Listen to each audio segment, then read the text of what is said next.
Hi friends, my name is Ryan Rupani और आज हम बात करेंगे ड्राइव कॉलम के ऊपर कि हमें ड्राइव कॉलम की क्यों ज़रूरत पड़ती है। समटाइम जब हम डेटा उठा रहे होते हैं किसी CSV से, किसी डेटाबेस से, तो उन डेटा के अंदर हमारे पास कुछ ना कुछ टाइप ऑफ मिस्टेक्स होती हैं, ब्लैंक वैल्यूज होती है या कोई अननोन वैल्यूज होती है जिनको हमें क्लियर करना हो, जिनको हमें सेट करना है, आइदर इनको हमें रिप्लेस करना है वैल्यू के थ्रू या फिर हमें इनको रिप्लेस करना है किसी नई वैल्यू के थ्रू। तो आज किसी चीज़ को हम देखेंगे कि किस तरह से वो काम कर सकते हैं। तो लेट्स स्टार्ट। ये हमारी CSV की फाइल है जिसको हमने लोड किया था लास्ट सेशन के अंदर। सेम उसी फाइल को हम यूज़ करेंगे और यहाँ से हम ले लेंगे अपना कॉलम ड्राइव कॉलम में डबल क्लिक। ये हमारे पास कॉलम्स के नेम है जो हमारी इस इनपुट या CSV से आ रहे हैं, और ये हमारे पास इस कन्वर्जन के लिए, इस मॉडिफिकेशन के लिए जो हम अपने डेटा सेट के अंदर देना चाहते हैं, मुख्तलिफ फंक्शंस मौजूद। यहाँ पर हमारे पास एक ऑप्शन ड्राइव कॉलम का जो कि हम यूज़ कर सकते हैं एज अ न्यू कॉलम, कि हम जो भी मॉडिफिकेशन करना चाहते हैं उसका असर हमारे न्यू कॉलम पर आएगा, यानी उससे एक नया कॉलम बनेगा। और अगर हम चाहते हैं कि वो उसी कॉलम के अंदर उसको रिप्लेस कर दे, तो यहाँ से हम उस कॉलम को सेलेक्ट कर सकते हैं जिसमें हम काम करना चाहते हैं। हमारे पास यहाँ पर मुख्तलिफ कॉलम्स हैं जिसके अंदर हमारे पास कुछ डेट्स, इसमें हमारे पास डेट है एंडिंग, जिसके अंदर डेट के साथ साथ एक टेक्स्ट वैल्यू आ रही है नल के नाम से। जब हम इसको डेट टाइप में कन्वर्ट करना चाहेंगे तो हमारी कन्वर्जन होगी फेल, क्योंकि नल टेक्स्ट जो है वो कभी भी डेट में कन्वर्ट नहीं हो सकता। सबसे पहले हम देखते हैं, अगर हम कोई टेक्स्ट लिखते हैं नल का तो उसकी डेटा टाइप क्या आती है। जैसे मैंने यहाँ पे एक्सप्रेशन में नल दिया, यानी कि मैं एक नए कॉलम को बनाना चाह रहा हूँ और मैं नल दे रहा हूँ, तो मुझे यहाँ पर यूनिकोड स्ट्रिंग देता है WSTR के अंदर। दैट्स मीन कि मैं अगर इसको रिप्लेस करा के कोई नल वैल्यू देना चाह रहा हूँ तो मुझे DT WSTR का कोड पेज या उसका जो डेटा टाइप कन्वर्जन है वो यूज करना पड़ेगा और उसके अगेंस्ट उसकी नल वैल्यूज देनी पड़ेगी। तो सबसे पहले हम यहाँ पे चेक लगाते हैं, हमने कहा हमारा जो एंड डेट का कॉलम है अगर उसकी वैल्यू नल के बराबर हो, क्वेश्चन मार्क, तो क्या कर दो। हमने कहा अगर नल के बराबर वैल्यू है, यानी टेक्स्ट हमारा नल का है, तो नल का फंक्शन यूज करें और उसकी जो डेटा टाइप है वो WSTR की होगी। और WSTR में अगर हम बात करें तो WSTR में हमारे पास लेंथ हमें देनी होती है कि कितनी लेंथ की होगी। लेंथ हम कह देते हैं 10 की, क्योंकि मैक्सिमम जो डेट हमारे पास जाती है वो जाएगी 10 करेक्टर। और अगर नल वैल्यू नहीं होती तो हमारे पास कॉलन का साइन आता है, यानी कि एल्स की कंडीशन में क्या होगा, एल्स की कंडीशन में हमें वापस से एंड डेट ही चाहिए।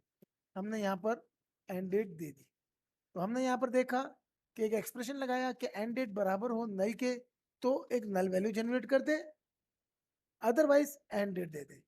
इसी तरह एक और नया कॉलम बनाते हैं हम लोग। इस पे हम कह रहे हैं कि हमारे पास जेंडर की एक वैल्यू है, अगर ये वैल्यू हमने कहा एफ के बराबर हो, यानी कि उसमें कंप्लीट फीमेल की जगह एफ लिखा हुआ हो, तो क्या करो। तो क्वेश्चन मार्क करके कहा हमने उसको कन्वर्ट कर दो फीमेल के, एल्स में सेकेंड वैल्यू हमारे पास हो सकती है वो है मेल। एक और हमने यहाँ पर चीजें दी, और हमने एक मिस्टेक की है, इसको जूम करके देखते हैं हमने कहाँ पर मिस्टेक कर दी है। लेट्स से ओके, यहाँ पे हमने सिंगल इक्वल टू रखा है, इसकी जगह हम कर देंगे डबल इक्वल टू, क्योंकि सिंगल इक्वल टू असाइन के लिए यूज होता है और डबल इक्वल टू का साइन जो है वो आपके लिए इक्वालिटी चेक करने के लिए यूज होता है। तो हमने यहाँ पे दो कॉलम बनाए जिसमें हमने देखा कि हमारी एक कॉलम थी एंड डेट की, अगर उसमें नल आती है तो उसकी नल वैल्यू सेट करें, और अगर जेंडर के कॉलम में कहीं पे एफ या कोई ऐसी चीज आ गई तो फीमेल लिख दो, अदरवाइज मेल। और बाय डिफॉल्ट हम यहाँ पर कोई कन्वर्जन नहीं कर रहे, लेकिन बाय डिफॉल्ट वो उसकी कन्वर्जन DT WSTR के अंदर कर रहे हैं। ये हमने किया ओके। देन इस ड्राइव कॉलम के बाद हम अगेन अपना मल्टीकास्ट लेते हैं, डेटा को डालते हैं और इस लाइन के दरमियान हम कहते थे एनेबल डेटा व्यू। हमने स्टार्ट किया अपना पैकेज और हम देखें तो सबसे आखिर में हमारे पास 2 नए कॉलम बन गए। अच्छा, अब यहाँ के नल में और यहाँ के नल में फर्क क्या है? बाय डिफॉल्ट अगर देखा जाए तो कोई वैल्यू फर्क नहीं आ रहा, क्योंकि इनेबल डेटा व्यू के अंदर आपको वो नल ऐसे नहीं दिखाता। लेकिन जब हम इसको कन्वर्ट कर रहे होंगे डेट के अंदर, तो इसकी कन्वर्जन हमारे पास बहुत इजीली हो सकती है। ये कन्वर्ट करते हुए इशू करेगा। इसी तरह यहाँ पर अगर हम देखें तो ये जो डेटा आया फर्स्ट रो में, यहाँ पर एम है और एफ है, तो उसकी जगह हमारे पास मेल और फीमेल लिखा हुआ है। तो हमने अपने 2 नए कॉलम्स बनाए जिसमें हमने डेटा करवा दिया। इसी तरह अगर नए ड्राइव कॉलम्स को नाम देना चाहते हैं तो ये ड्राइव कॉलम नेम के अंदर हम नाम दे सकते हैं, लाइक मैं D underscore and date कर देता हूँ कि एक नया कॉलम का जो नाम बनेगा वो डी एंड डेट होगा ड्राइव कॉलम की जगह, और इसका नाम होगा डी जेंडर। डी हम इसलिए दे रहे हैं कि ड्राइव कॉलम का प्रीफिक्स है, ताकि बाद में अगर हम देख रहे हो तो हमें पता होगा ये ड्राइव कॉलम जो है वो हमने क्रिएट किया है। देन अगेन हम इसको चला कर देखते हैं क्या हमारे कॉलम के नाम चेंज हुए हैं। सबसे आखिर में आके देखें, now we have a column name and date and gender. ठीक। अच्छा, अब हम बात करते हैं कन्वर्जन की, और हम देखते हैं कि कन्वर्जन में हमारे पास क्या इशू आ सकता है। लेट्स से इस लाइन को हमने ब्रेक किया। ड्राइव कॉलम के बाद हमने यहाँ पर एक चीज निकाली, डेटा कन्वर्जन। डेटा कन्वर्जन में क्योंकि हमने यहाँ पर चेंजेस की थी तो हम 3 कॉलम लेते हैं। सबसे पहले हम अपने एंड डेट को देखते हैं कन्वर्ट करके, और मैंने कहा आउटपुट का एलियास इसका होगा कौन एंड डेट, कि ये कन्वर्टेड आ गया है। और यहाँ पर हमने str की जगह इसको टाइप डी dt डेट की ओके किया। मल्टीकास्ट के साथ इसको कनेक्ट किया, हमने स्टार्ट किया। इस वक्त हमारा जो कॉलम था वो एंड डेट का कॉलम था। कन्वर्जन भी बिल्कुल परफेक्ट हमारे पास आ गई। सेम चीज हम कन्वर्जन में आते हैं, एंड टाइम की जगह हम यहाँ पर एंड डेट देके देखते हैं। सेम चीज आई और बीटी डेट कर दिया, क्योंकि टाइम था तो उसने उसको डेट में कन्वर्ट करके दिखा दिया। बट अब हम ले रहे हैं डेट जिसके अंदर टेक्स्ट वैल्यू आ रही है। इसको हम देखते हैं, नाम सेम रखेंगे हम, con underscore and date okay किया। नाउ वी आर ट्राइंग, और यहाँ पर ये ब्रेक हो गया। ये क्यों ब्रेक हुआ?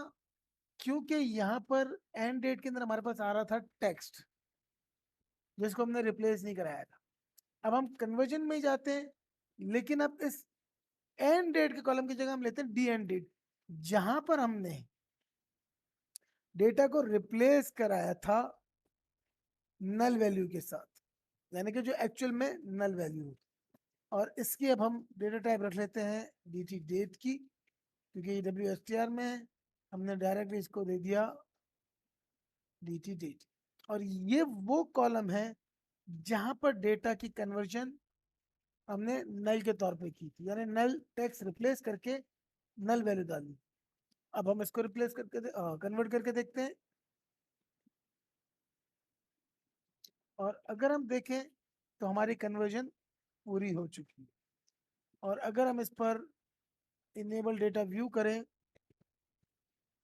या अपने उसमें डालें, तो भी हमें डेटा की कन्वर्जन जो आ रही है यहाँ पर एज अ नल ही दिखाएगा।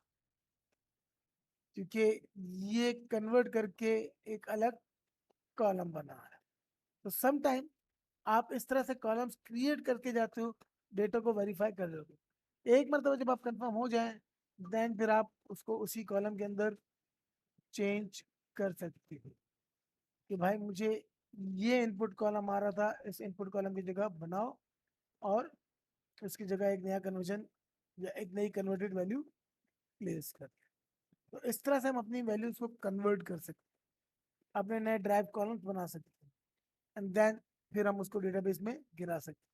अगर मैं इस डेटाबेस को अपने इस डेटा को डेटाबेस में गिराता हूँ, लेट्स से हम आते हैं ओलेडीबी डेस्टिनेशन के अंदर, डबल क्लिक करके हमने टेबल वही लिया, एक न्यू टेबल बना लिया।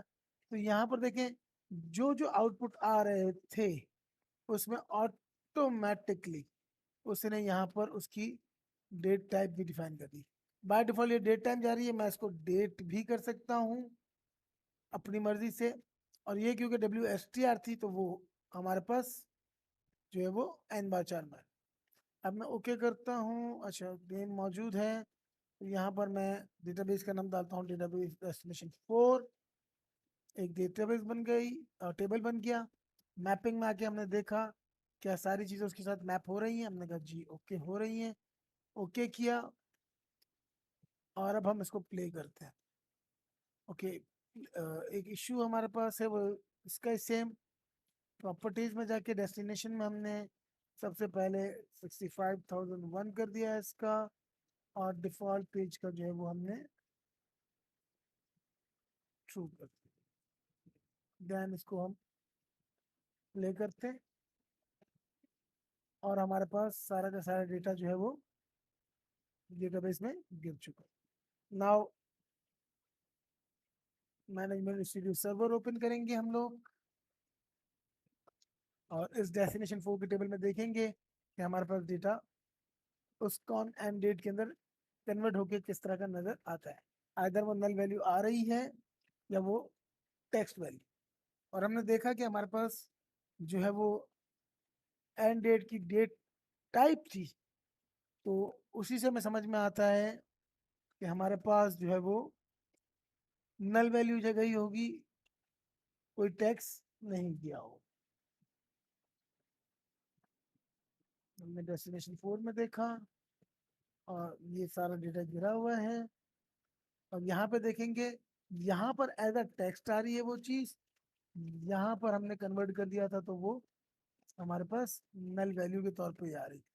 लेकिन हमने एहतियातन एक अलग कॉलम बनाया, वहां पे भी हमारे पास नल वैल्यूज ही गिर रहे, क्योंकि हमने नल वैल्यू दे दी थी तो वो डायरेक्टली कन्वर्ट हो चुकी थी, तो मैं कन्वर्जन कर सकता हूँ।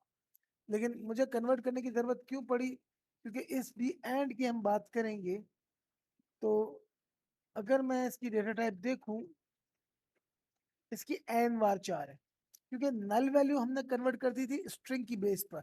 लेकिन इस कॉलम की जो बाय डिफॉल्ट टाइप थी वो स्ट्रिंग थी। अब मैं इस कॉलम को डेट में कन्वर्ट करना चाह रहा था, दैट्स वाई मुझे जो है वो कन्वर्जन का जो है वो टूल यूज करना पड़ा, ताकि मेरे पास जो कॉलम की डेटा टाइप डेट हो उसी में वो डेटा गिर सके, एज अ टेक्स्ट वो ना हो। तो इस तरह से हम अपने ETI के अंदर ड्राइव कॉलम को और डेटा कन्वर्जन को यूज कर सकते हैं, और based on your cases, use cases, आप अपने ड्राइव कॉलम्स को और डेटा कन्वर्जन को यूज करते हैं। Thank you.